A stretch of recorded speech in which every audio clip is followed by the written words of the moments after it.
Hi, I'm Adam Didyk, head coach for Team Tempo and team coach for the Olympics and recent Commonwealth Games. You're listening to the Physical Performance Show. And the winner is... Failure is not an option. I've had my ups and my downs.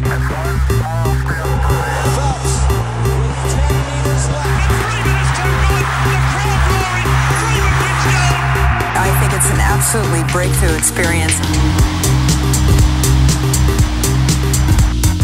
Welcome to the Physical Performance Show, the show designed to inspire the pursuit of your physical best performance.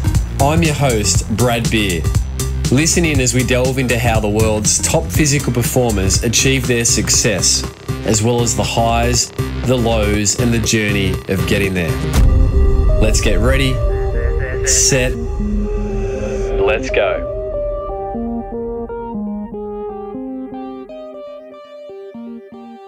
Welcome to another episode of the Physical Performance Show, brought to you by the Gold Coast Marathon and Pogo Physio. I trust you've been having a great week, and I hope that you've been enjoying pursuing your physical best. On today's episode, we keep the Coach's Corner theme running. And today I share a conversation with you that I recently had with Adam Didyk. Adam's coaching bio is very impressive. Adam has been an Olympic, Commonwealth Games and World Championship team coach.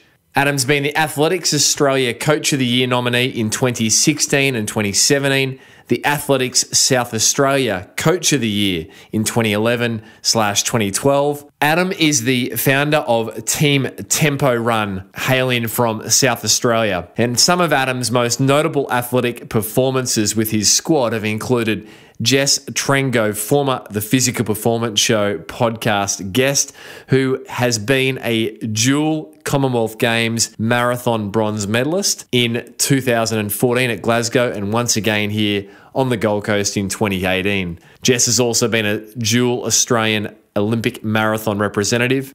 Matty Hill's former podcast guest, and Jared Tallent has been a former athlete under the tutelage of Adam Didyk, and Jared, of course, was the Olympic and Commonwealth Games race walking champion. Just like with last week's featured coach, Dick Telford, Adam is passionate about his craft. You will hear during this conversation that Adam speaks around his philosophies, the importance of tracking key metrics, this concept of load management, and the top 3 characteristics that Adam believes are key for optimal physical performance. You're going to really enjoy Adam Didyk, Team Tempo Run, Olympic, Commonwealth Games, and World Champion team coach. Let's jump in with Adam's sharings.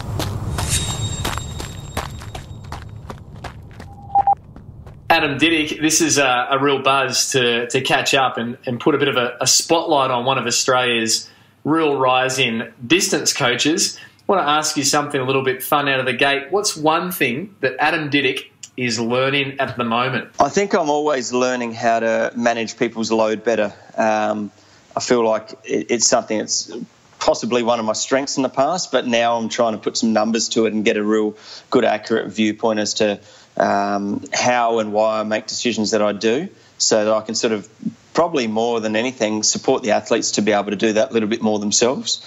Too many times I've seen, the charts go the wrong way and we pick up on them too late. So really monitoring that load, helping people to understand how to manage that intensity and volume within their training.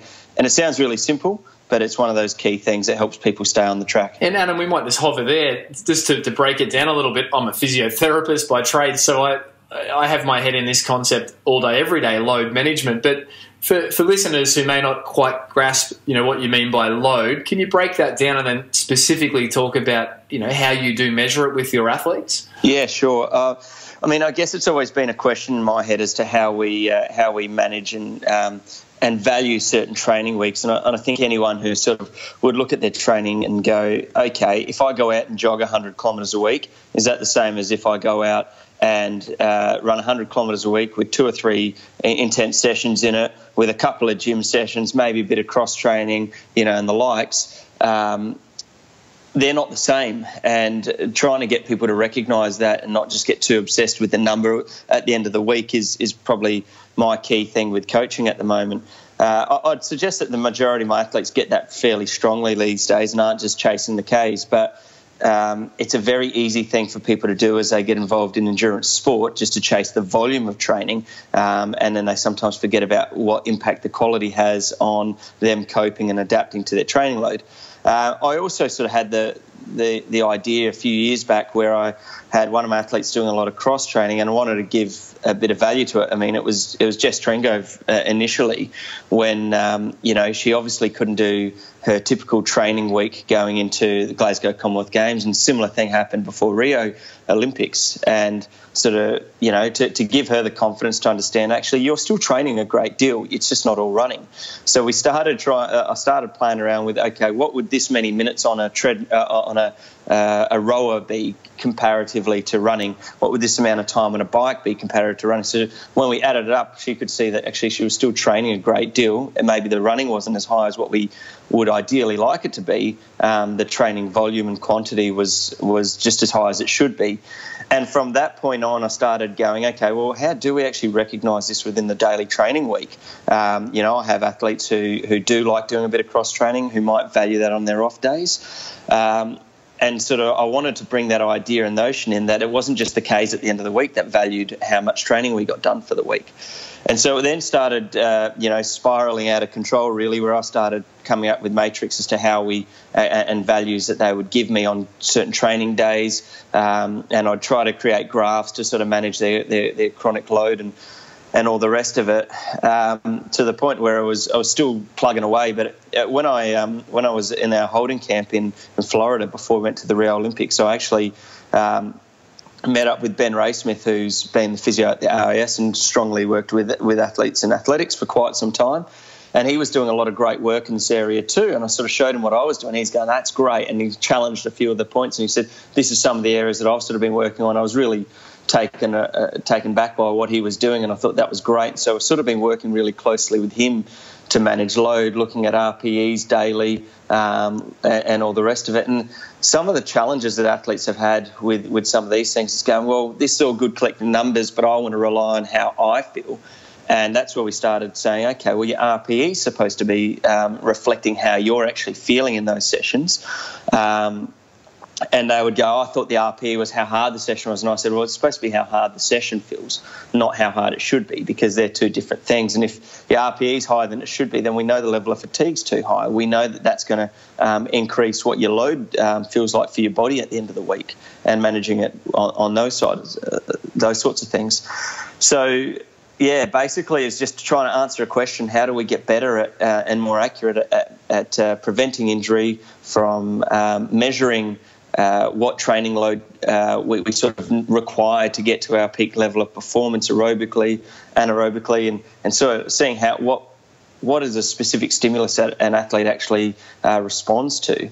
One of my coaches, Sean Crichton, very much sort of put this forward and said, Adam, you're all different beasts. We've got to work out what kind of a beast you are and what you respond to. And I guess these sorts of things helped me to identify what kind of beasts the athletes I was working with were, and how to tune in with their, obviously strengths and weaknesses better. So, yeah, a lot of just playing around with numbers, seeing how it went, compliance and, complete compliance from athletes to actually get this stuff. And that's the hard part whenever we do monitoring. There's no room for missing days of monitoring, as it just skews your results. So, yeah, we're working with Ben and looking at different reasons as to why injuries occur. This seemed to be a really good way that we could manage things to keep athletes, minimising the injury risks, minimising instances of illness, and sometimes the sort of predictions within the charts that we had were so accurate that I could see that someone was going to get sick that week, and sometimes I wouldn't make a modification, and what would happen? They'd get sick or injured, and so it started to prove to me there was some value to doing this. Whilst some people are more sensitive and will reflect on their monitoring more than others, some will be more accurate with it. You get to know athletes who generally give a slightly higher RPE than probably what it is actually worth, and just working with the athletes to refine this model more and more as we went. I wouldn't say we've got it down pat, but it's a good learning experience, if anything else, to actually learn about the athletes, learn about how we monitor certain periods of load to get a better result and to stay injury free and have good health. And Adam, I think obviously Team Tempo Run, head coach for your training group. It's an Olympic development squad with some incredible athletes. I think the key thing, for people listening that aren't interested in pursuing the Olympic path, but taking the principles from the best in the sport as a coach, the principle is that load is so much more than the volume. Load is also the effect it's having on you, the internal loads, we like to say technically, and that, what happens in the weeks leading into injuries is what matters, not what happens on the day you get injured. It's how you get there that matters. So I think that if you're listening in, take notice of how you're feeling, and there's a few tools, and we can hook some of those up in the show notes. So that's fantastic. Going back a notch there, you mentioned figuring out what sort of beast you are. Adam Didyk, in my research, you are a bit of a beast. You yourself are a very handy runner. Some of these stats might be out of date, but 31:30 for 10K on the road, 30:36, 10,000 metres on the track, and many others. So can you take us back through your early days and how you fell in love with athletics and running to begin with? Yeah, they're okay numbers, but they're certainly not what I felt like I was capable of. So I wouldn't say I walked away from my running career completely satisfied with what I achieved. But I guess in the early days it was just doing something I loved doing, and doing something that gave me a bit of confidence because it was something I was relatively good at to a certain degree, better than my sort of peers at school and all the rest of it. So it was something I sort of held on to sort of, I guess, give myself a bit of self-confidence. I mean, I wasn't the most amazing person in the class or anything like that, so having something I could go out and shine in was a great feeling as a kid.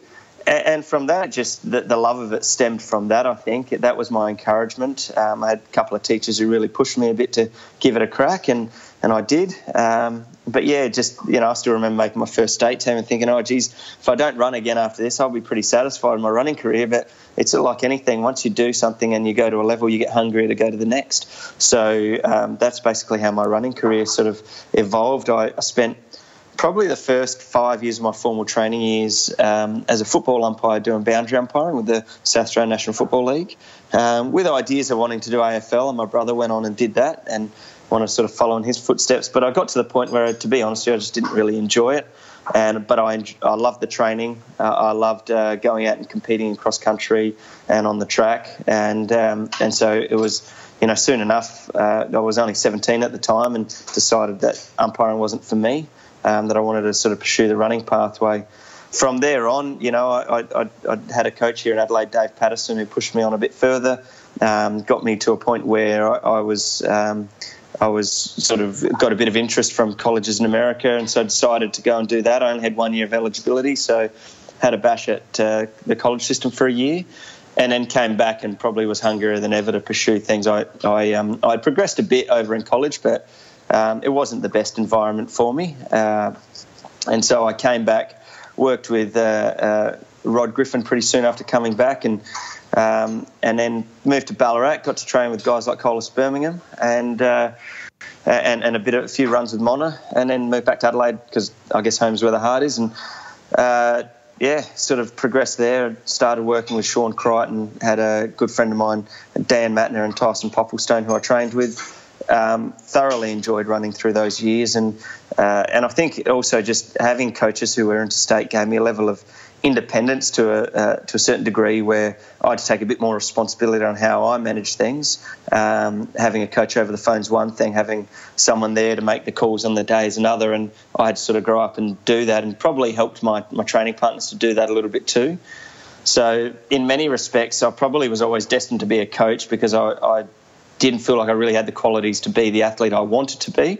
And so just went on learning from the coaches I had and continued progressing from that point. As a runner, I got to a point where I had sort of fairly significant Achilles tendon issues, very much insertional. And back in those days, the research and the idea of how to rid yourself of that was minimal. And so I got myself to a point where I was presented with no other option than getting surgery.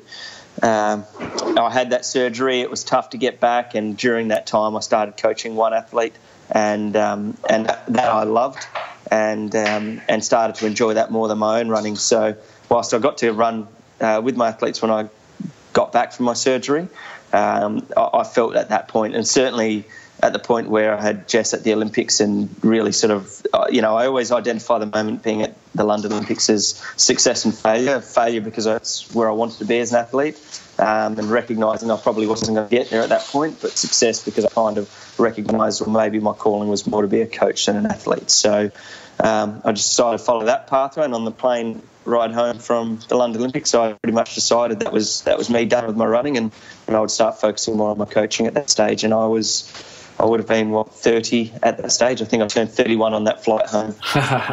midway home. Adam, you said something. I missed my birthday because of it.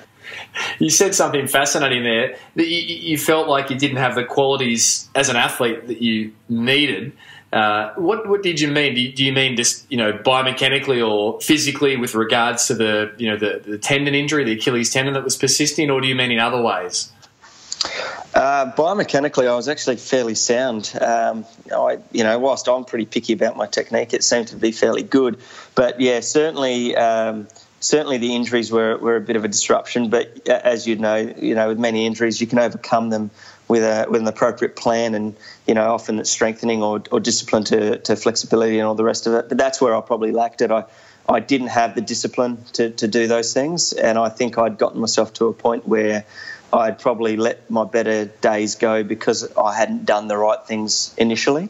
So again, I was probably one of those athletes who needed some strengthening. And whilst I did some of it, I really wasn't disciplined enough to do it effectively. When I had my year in America, I really was, and I had training partners to do it with.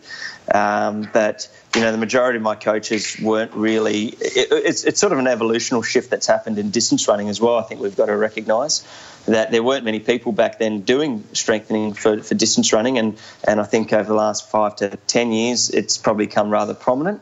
You wouldn't find too many elite runners who don't do a strength program. But back in the day, it was you run and you get your strength from running. You might do some core work. That seemed to be a bit of the buzzword back when I was running, get a strong core. But that's pretty much all most people were doing. There wasn't much resistance work in the gym. And there certainly wasn't much collaboration between a physio and a strength coach or a coach in general to look at some of the areas that need to strengthen up. And I think that's something I recognise. If I kind of had the system I do now and the knowledge I do now, maybe I would have gotten through that period better. But I still don't think I would have been anywhere near an Olympic level athlete. I know how hard it was for me to recover between sessions. I know how much effort that used to require. And I think that's kind of why I required a high level of discipline to get away with it. And I certainly don't. I reflect now, and I don't think there would have been much that would have got me to an Olympic level as an athlete. No matter who my coaches were, no matter what I did in the gym and whatever, there's certain qualities that lend themselves to people who go to the Olympics, and I don't believe that I really had them. So, it's as simple as that, really. So while you didn't have satisfaction when you did finish, you look back now and reflect with some degree of satisfaction. You just mentioned, Adam, qualities of people that go to the Olympic Games. Can you join the dots, Adam, around Jess Trengrove, obviously, who went off to London in 2012 and I believe finished 39th on an Olympic debut there. Can you join the dots on how your relationship started with Jess and, what are the qualities that you believe Jess has that makes her now a dual Olympian, and I think finishing 22nd in Rio off the back of a limited preparation in some ways with her stress injury. So what are the qualities you see in Jess, and how did that all come to be? Yeah, well, firstly, I guess after having one athlete that I was coaching that year that I had my surgery, my wife, who I was dating at the time, her coach had just decided that he was retiring. He had gotten to the point where he had had enough. His name was Roger Pedrick, a very esteemed coach, and had been coaching in Adelaide for a long time. And he had a group of athletes, Jess being one of those athletes. at the time when it all actually happened, Jess wasn't actually she was overseas on a holiday with her boyfriend. And the girls within the group, it was primarily a female group, but they were sort of stuck with what they were going to do with their coaching. Roger had agreed to sort of write them a program, but was encouraging them to find another coach to take over the group. I had my wife coming home to me telling who they were talking about, and I got to admit, as a young, naive coach, you always think you can do things better than everyone else. You soon find out it's not reality. But I basically came home and I thought, I'm going to get a bit frustrated here, hearing some of the training they're doing that I don't agree with. And so, naively put my hand up and said, hey, look, I'll take it on if you girls are interested. They had a conversation. They said, yep, we're happy for Adam to take us on. And so I took over the group at that point. There was probably about 10 to 12 athletes in the group. I scared most of them off within the first 12 to 18 months. But Jess came back a couple of weeks after I'd started with the group. And was a bit like, well, who's this new guy that's taken over? Where's Roger? What's going on? Sort of got up to speed on that, and Roger had said, no, give it a go. And so she came out and gave it a go. And honestly, there was nothing that impressive about Jess when I first took her on. And I say that with all respect, but it's just because I hadn't seen it yet. We were in the middle of a summer period. They were all training for 800s, 1500s. Jess, being what I would suggest a fairly typical marathoner, was getting left behind in all the reps and all the rest of it. There's one quality that we really noticed of her right from the start was, when we'd be doing our warm-up and warm-down jogs, she'd be keeping up with all the boys while the girls were struggling, quite a fair way behind. And so there was something unique about that within the group. She really wasn't doing much training. She came to me after I asked her to do a 20-minute run between sessions, and came to me all excited the next day and said, oh, Adam, I did the 20-minute run. And I said, oh, good, do it again tomorrow. She was expecting a bit more fanfare, I think. But basically, it just started to go from there. We started to see her develop quite strongly aerobically. Speed was never her true gift on the track. Even though she got away with it in juniors over 1500 and the likes, but as she was getting older, they were getting faster and she was not. And but aerobically, there was so much growth happening so quickly. It was just obvious that she was going to go to the marathon. And I said that to her, and I think she kind of laughed at that point. We're still setting her goals towards 1500s for the next season, but we slowly progressed things. And before you knew it, she started progressing within our state champs here for 10K. I think she got down to about 37.5 minutes and was getting excited by some of the people she'd beat. And I said, look, you've still got a lot more to progress there. You're still on a very low level of training. And we're talking at that point, she was probably only doing about 60 kilometres a week. And then we just gradually progressed. When we got to her first marathon, it was actually a little bit earlier than what we had planned. But, with my long-term sort of thinking in mind, I thought, well, Rio's probably going to be a better Olympics for her. But if we can jump up and grab a London experience, then that'll be fantastic. So we threw her into a marathon just prior to the London Olympics, and we had to get her under 2:32. There are already two people who had been qualified quite strongly, Benita Willison and Lisa Jane Waitman. And Jess was the person who chucked a hat in the ring in the third spot, with 2:32 being the qualifier. She ran 2:31.15, I think it was, in Japan on debut, and we were pretty stoked. Like, we were thinking we just pulled off a big heist, because I don't think anyone expected it. And certainly I knew she could do it, but to actually deliver the results, another thing. And that's the sort of thing that I think we sort of start to recognise with Jess. She's pretty good at delivering the result on the day. No matter how fit I get her in training, she can always take it up another level in racing. And certainly the big races, not every race, but the big races, when she really switches on, she takes it to another level. And I think when we look at athletes at that level, there's always something that I kind of relate to as a bit of an X factor with athletes, and looking for that X factor to see what's going to make them better than the people around them is one of those qualities. I wouldn't say that they're generic, and I wouldn't say they're general across all elite athletes, but there's always something that is incredibly strong with an athlete. And for Jess, it's her ability to take it up a higher level than what we'd generally see in training. And I'd probably say that gap between training level and race has probably closed a bit. At training level, it's actually quite impressive these days, and that's probably why her performance continued to progress. But even with someone like Madeline, I mean, Madeline had an X factor that was just, her ability to be able to, some of her training sessions just phenomenal. I remember getting her results because she would often train early in the morning before she'd go to work, and so she'd be training at 6 o'clock in the morning, and she was based interstate to me, so I'd wake up and have her splits on my phone when I woke up, and looking at her, eyes almost popping out of my head, going, "Wow, that's impressive."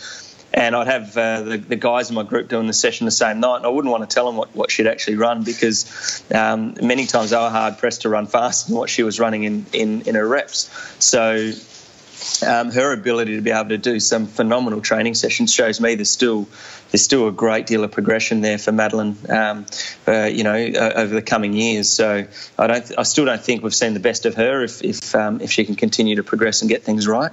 But yeah, and currently working with Jared Tallent, it's the same thing. I even asked him, I said, what's your X factor, Jared? And he goes, I just think it's my ability to be able to grind out the really tough training sessions. And I said, that's good. So what's your X factor in racing? Because it's generally something that gets them prepared well. There's something in competition. And for a guy like him, it's just his ability to stay so calm on race day. That is what's impressive in him. So, like I said, each of them have their own X factor. They're not general across the board. They're specific to the individual. But when you see that strength, it's generally stands out quite a bit.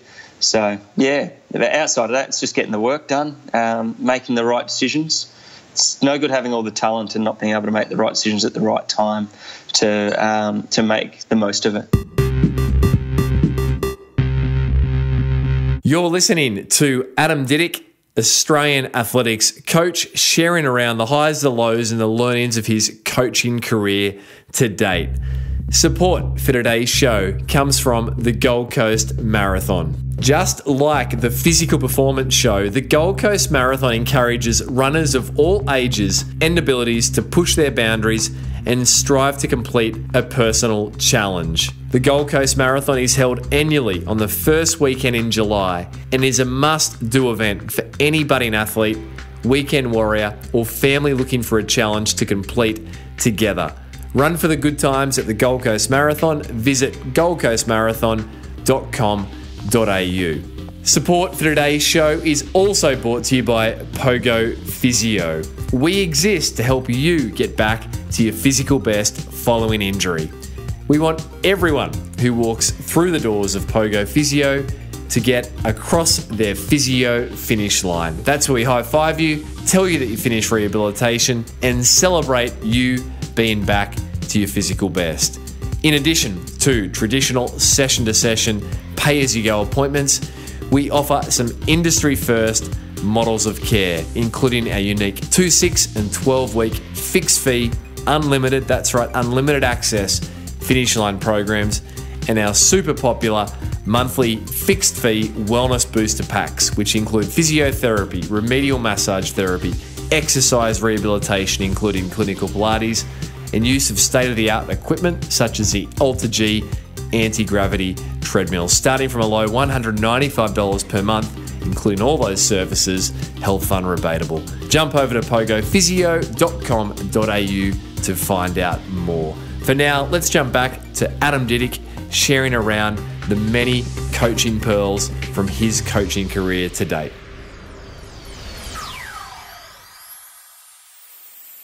The elite performance, you're looking for that X factor really for any maximum performance, no matter what the athletic potential, Adam, it comes back to there's got to be a bit of X factor there.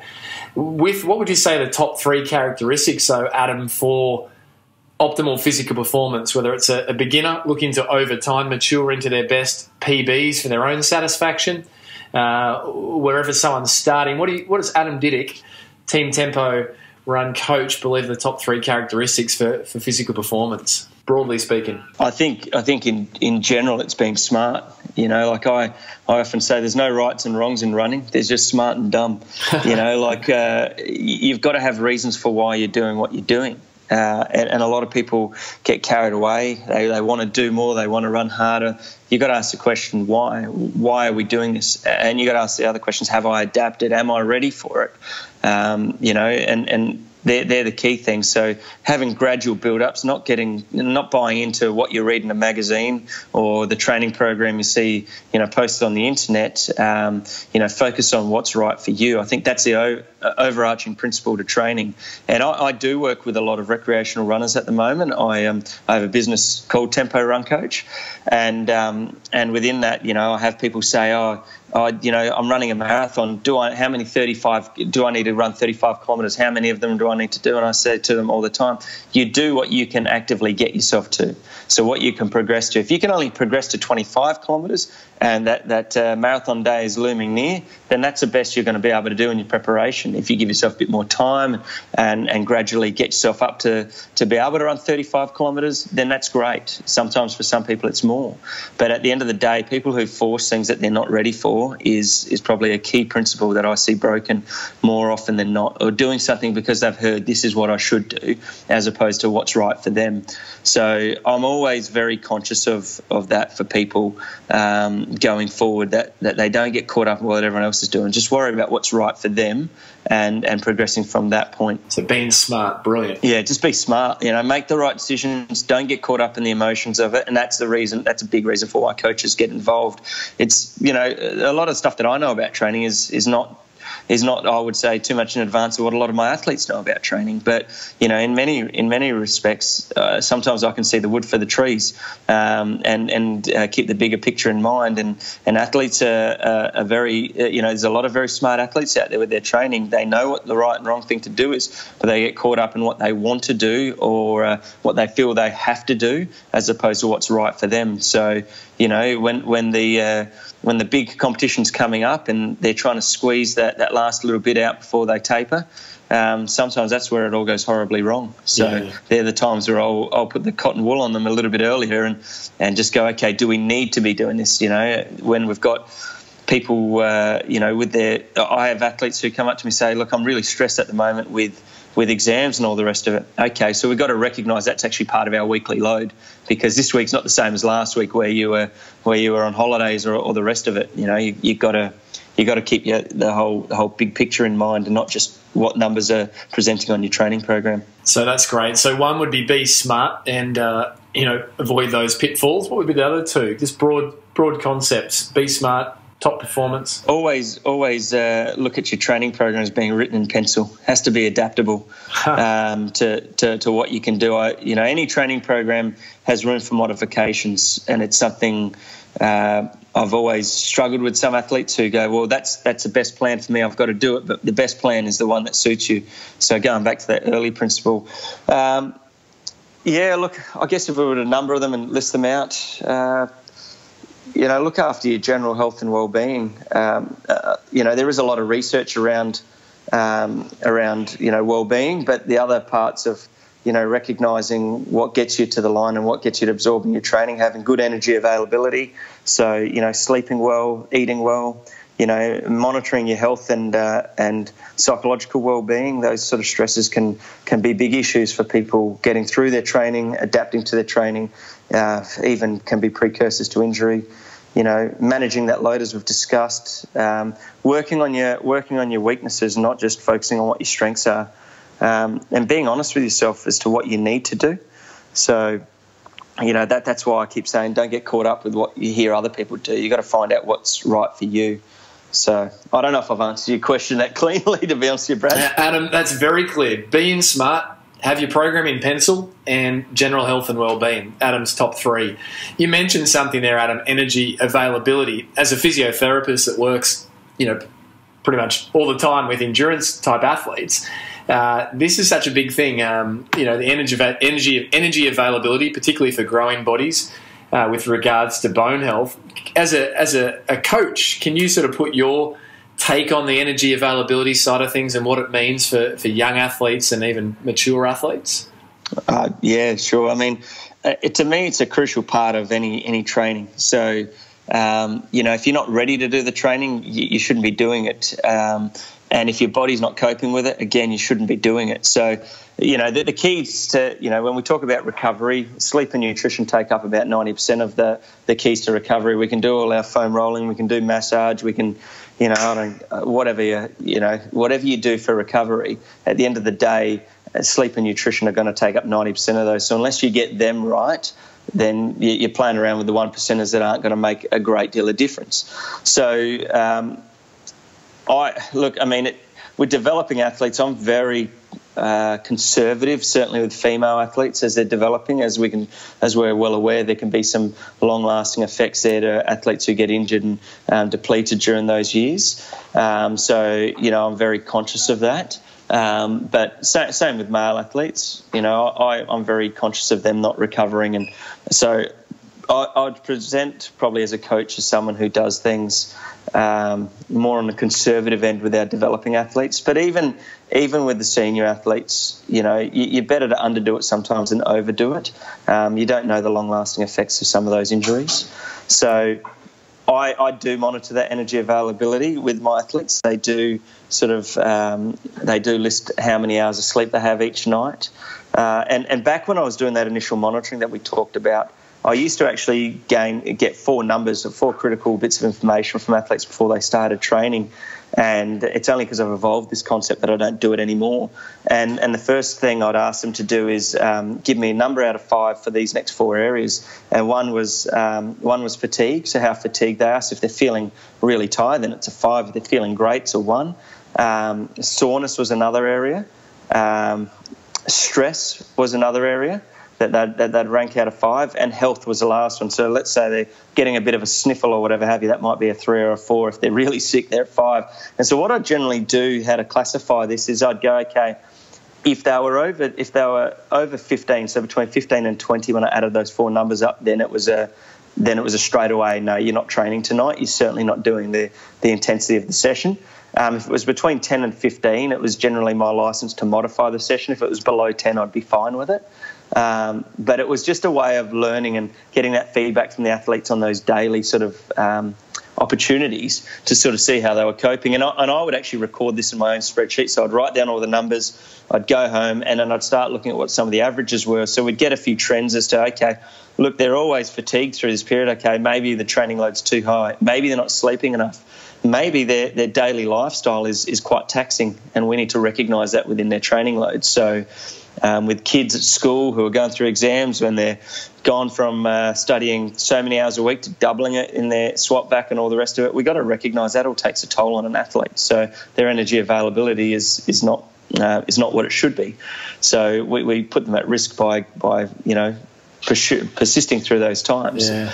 So, just a number of key areas there that you can monitor quite easily, to get some good feedback from the athletes. And honestly, it's something that even as athletes, they can do it themselves. They can go through those numbers and go, yeah, I'm actually not right today. Okay, I'm going to give my coach a call and say, hey, this isn't going well. Same with the recreational runners. If they've had a massive day at work, 10, 12-hour work day because it's a very busy period, just don't expect the same level of performance at the end of the day. Yeah, there's so much more to it than just doing the Ks, isn't there? There's so much wisdom there with what you just shared, Adam.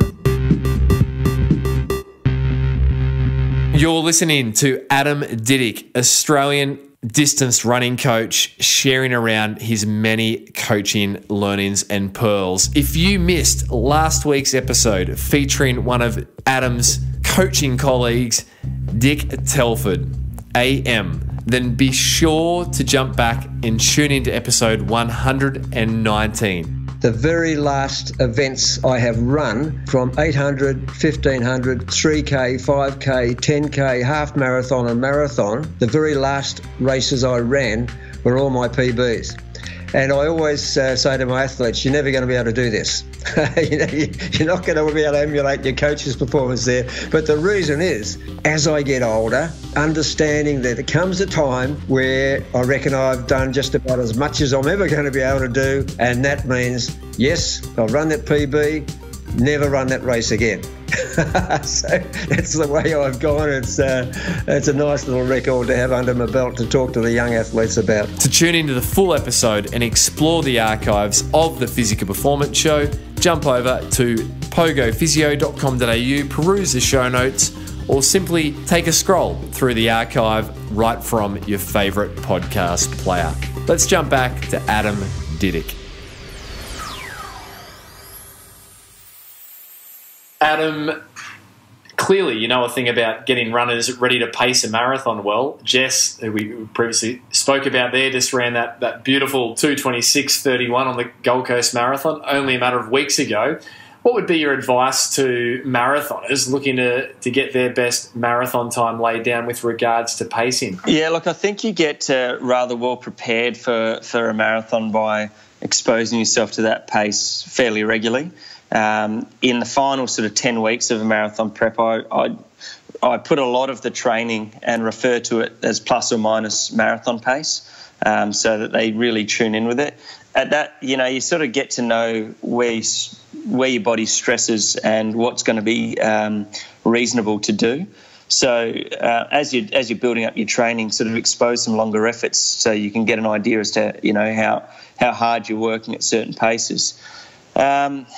Look, to be honest with you, I think it's actually easy to do it with elite athletes, but at the same time, you're probably running a finer line of getting it correct. With recreational runners, I guess that, for many of them, their first key is to try and make the distance.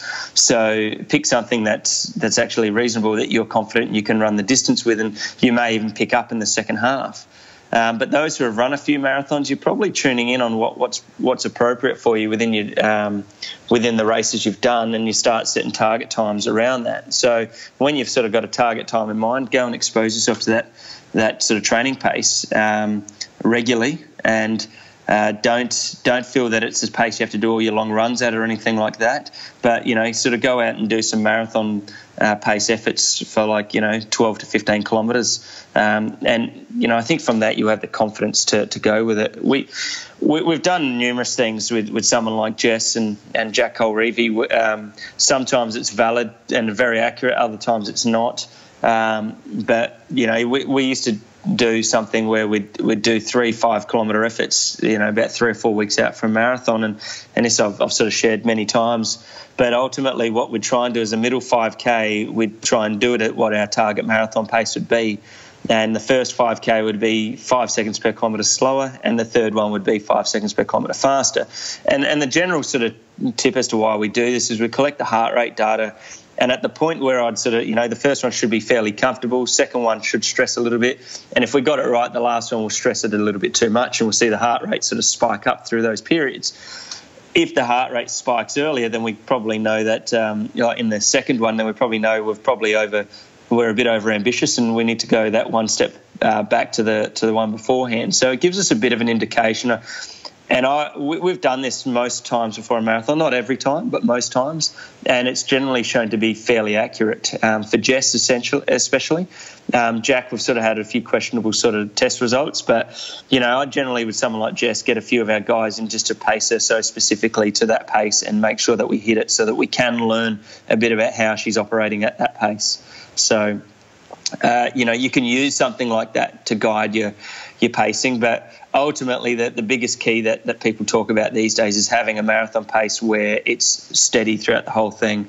The typical thing that we see with recreational runners is they slow significantly in the second half, so that probably suggests that we're getting a bit over ambitious in the first half. So settling that down, maybe being a bit conservative and going, well, at halfway, if I'm feeling like it's too easy, I'll push it from there as opposed to the other way around. Yeah, and I've certainly experienced the pain of pushing that first half too soon. That's for sure. Too hard. That's for sure. Tapering tips, marathoners. Before we move off the marathon, what are the important things, Adam, that you think recreational runners of varying abilities need to keep in mind with regards to a taper, whether it's a marathon or a half marathon or their key events?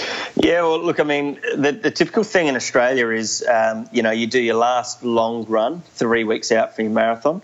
I've played with that concept a little bit depending on the length of the prep. But, and I think that's almost like a sign of, okay, we're now on the run into the race. So we don't need to expect that we're going to get significantly fitter in those last 3 weeks. So I always say you're on the side of caution those last 3 weeks. You're going to do much better by maintaining the level you're at than to try and push that little bit more and rock up with a niggle on the day, or to get sick within those last 3 weeks. So generally the way I approach it is that last long run does happen pretty much 3 weeks out. That next week following, the training intensity stays relatively high, but the volume drops just a touch. And that's 2 weeks out, we generally start to drop the volume a little bit more, and the volume of the intense sessions as well. And then that last week, we don't try and make any gains at all. We just try and freshen up and just keep the legs turning over. So our final week looks fairly light for most people. I mean, typically what we'll do, let's say the race is on a Sunday, I'll sort of start off the week. I think it'll be like 60 or 70 minutes on the Monday, then drop it down to 50 on the Wednesday, 40 on the Friday, and then 30 the day before. And the sessions that we do on the Tuesday and the Thursday are 6 by 2 minutes at half marathon to 10 kilometre pace with a minute recovery, and then 6 by 30 seconds off for the Thursday session. So they're fairly light, really. I mean, we're not trying to get any physiological gains from those sessions. What we're trying to get is just the ability for the body to freshen up, but not get us to that point where we're feeling lethargic because we haven't done much during the week, which is why we still turn over with a little bit of intensity. Yeah, some great principles. Adam, as a coach, a fun little question here. What's your favourite session to dish out, and what's the one that you don't like dishing out? It's a hard question, I know. Look, I mean, I always love seeing athletes run hills. So I enjoy seeing them do hill reps. And we vary depending on the distance of the athlete that they're training for, from 150 metre efforts for, our middle distance runners, and even sometimes our longer distance athletes will do some short reps to that point depending on the time of year.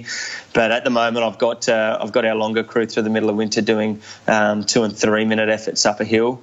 And then they sort of float back down and go again. So I love seeing the strength shown by the athletes late in the session. So, there's nothing much to see in the early days, but seeing them really commit to getting it done at a good quality and seeing them tough out the last rep is fantastic. And 1K reps as well. I mean, let's be honest, as a coach, those sort of sessions are not that exciting. It's just exciting to see the strength and the consistency from an athlete. So that's what I like to see there. I do like seeing track sessions because they're probably I'm a little bit more involved with the timing and feedback.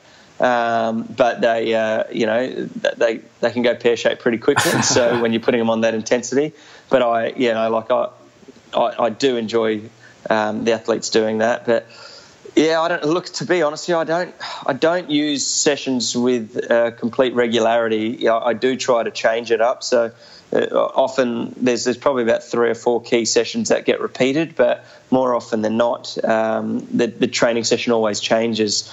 The one that seems to get the most grizzles and groans, and it's because it's quite tough, is what we sort of refer to as a lactate clearance session.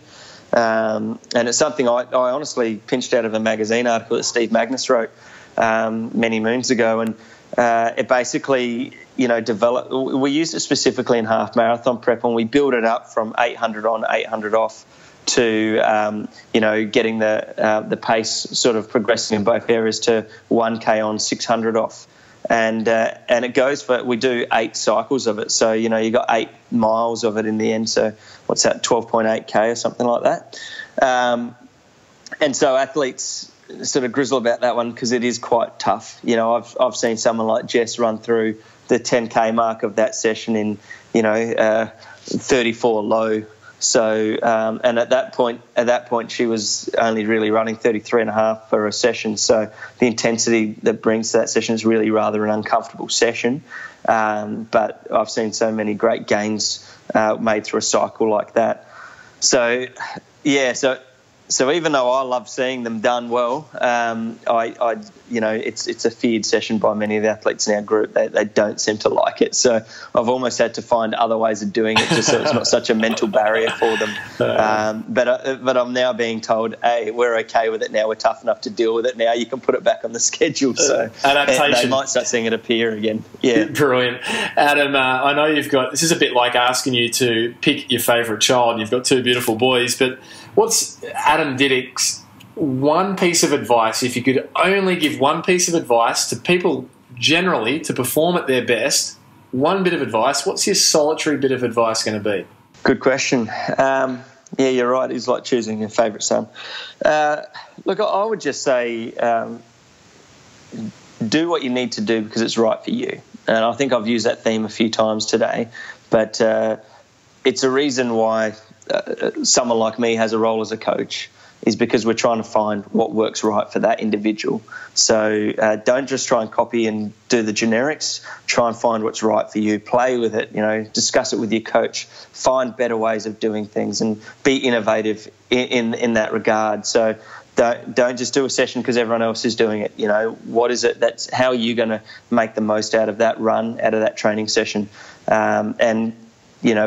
Even in my group, I see, 4 or 5 different styles and approaches from athletes who dare to be innovative with trying to find a way to tune into what they want better. And they have those discussions with me and we follow it through and see what they can do. So, yeah, be innovative, be creative, tap into what works best for you. That's very sound. Adam, final question here, and that is a fun one. If you could have dinner with 3 people, who's at your dinner table? They can be living or past, and why? A bit of a fun one. Actually, this came up reasonably recently because one of the guys I'm trying to tee up a coffee with, and that's Bruce McAvaney. I think just because I've been such a fan of athletics and I see someone who's been to a lot of, high-level athletics, historical events in athletics, in Olympic Games, and interviewed some of the greats, I think it would just be a phenomenal person to have at a dinner table to chat to, and I reckon it'd be a great conversation. I think that would allow me to just be a fan of athletics and have that conversation.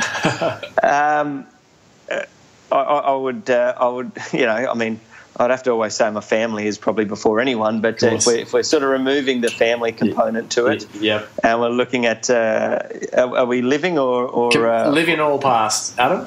I am a big fan of the Olympics, always have been. Grew up as the kid who would read all the Olympic books and all the history on it. So let's go with a geeky one and say Pierre de Coubertin, who started the modern Olympic day movement. I'd love to sort of chat to him to sort of it now and find out if it's gone on in the way that he wanted it to be.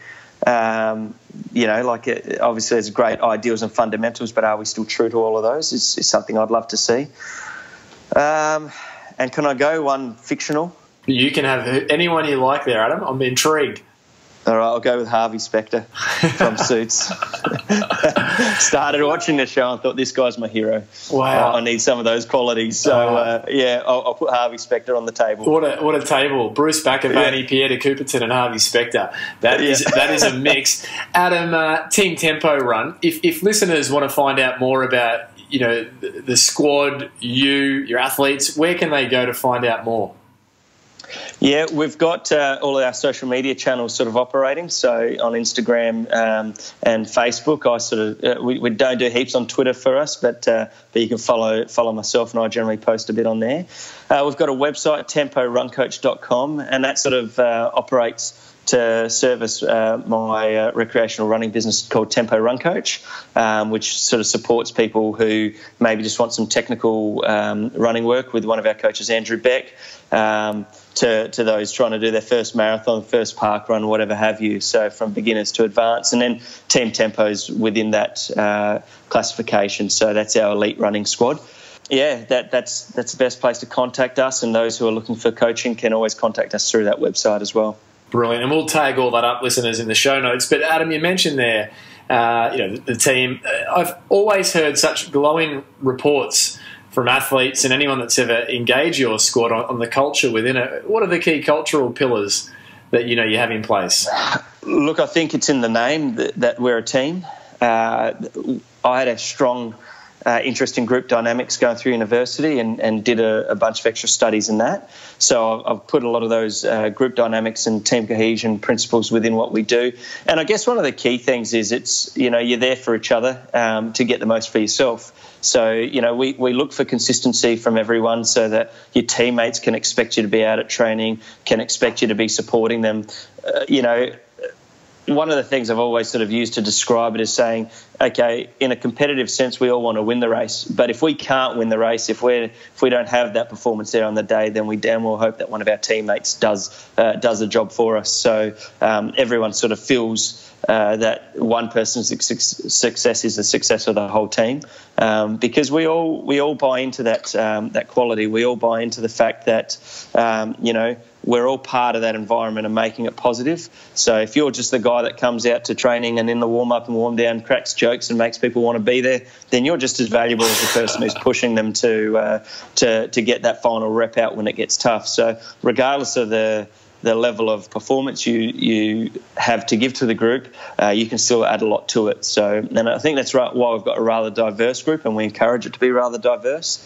And whilst we sort of look at the elite side of it, we certainly don't feel that anyone else has little to offer. We think that anyone who comes into that environment's got a lot to offer. So yeah, they're probably that's the key pillar, I'd suggest. Brilliant. And physical challenge for the week. Every guest has a mandate to issue a physical challenge to our listeners. What's Adam Didyck's physical challenge going to be?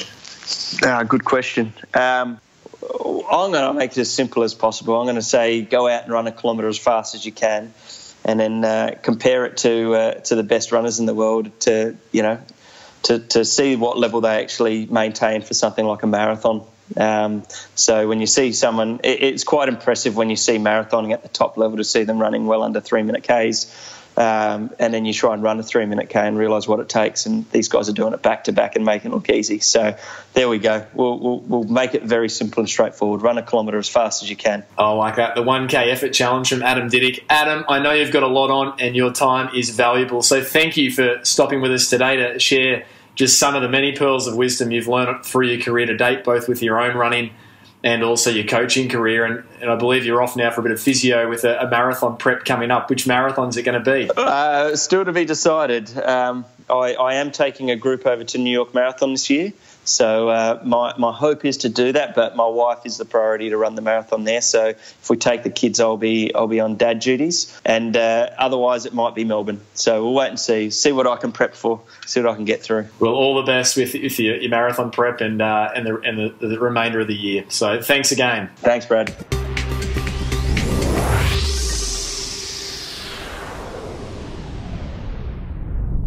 So there you have it. Another episode of the Physical Performance Show.